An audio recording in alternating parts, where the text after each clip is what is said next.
নমস্কার বন্ধুরা, আজ আর একটা রেসিপি নিয়ে তোমাদের সামনে হাজির হয়ে গিয়েছি।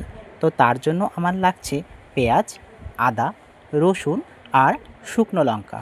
আর এদিকে দেখো, আমি সোয়াবিনটাকে সিদ্ধ করে নিয়েছিলাম। তো সোয়াবিন থেকে জলটাকে চিপে চিপে ভালো করে বের করে নিচ্ছি। একদম ভালো করে চিপতে হবে যেন এর মধ্যে এক ফোঁটাও জল না থাকে। তারপর একটা মিক্সি নিয়ে তার মধ্যে ওই সোয়াবিনটাকে দিয়ে দিয়েছি।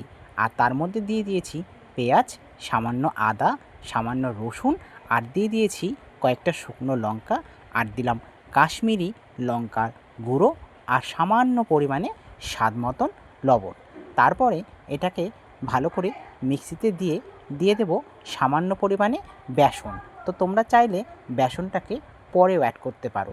তারপরে এটাকে ভালো করে মিক্সি করে নেব। তারপরে কড়াইতে তেল দিয়ে আমি আলুটাকে ভেজে তুলে রেখেছি। তারপরে কড়াইতে আবার দিয়ে দিলাম তেল।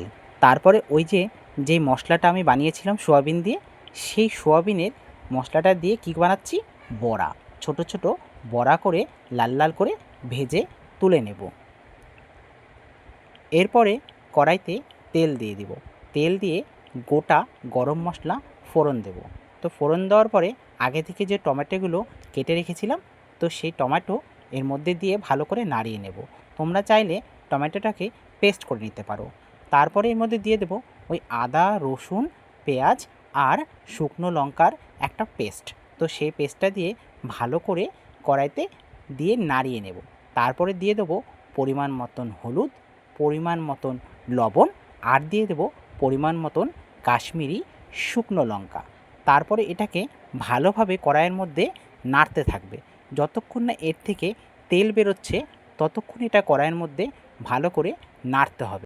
যখন তোমরা দেখবে কড়াইতে মশলা থেকে তেল ছেড়ে দিচ্ছে, তো এর মধ্যে যে আমি আগে থেকে আলুটা ভেজে রেখেছিলাম, সেই আলুটা দিয়ে ভালো করে কষিয়ে নেব। কষানো হয়ে গেলে এর মধ্যে দিয়ে দেব পরিমাণ মতন জল। তোমরা যতটা ঝোল রাখবে ঠিক সেই পরিমাণে জল দেবে। তো জলটা দেখো ফুটতে শুরু করে দিয়েছে। এবার জলটা যখন ফুটে আসবে তখন আমি এর মধ্যে দিয়ে দেব গরম মশলার গুঁড়ো। তারপরে এটাকে আবার কিছুক্ষণের জন্য ফুটতে দেব। তো যখন ফোটা হয়ে যাবে তখন আমি এর মধ্যে ওই যে আগে থেকে যে সয়াবিনের বড়াটা ভেজে রেখেছিলাম, সেই বড়াটা দিয়ে এটাকে একটুখানি ফুটিয়েই নামিয়ে নেব।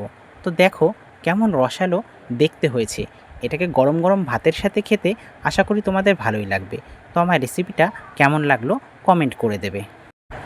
আর বন্ধুদের মধ্যে শেয়ার করতে কিন্তু ভুলবে না। লাইক তো অবশ্যই করবে। আর হ্যাঁ, চ্যানেলটাকে কিন্তু সাবস্ক্রাইব করে দেবে। Tata, by.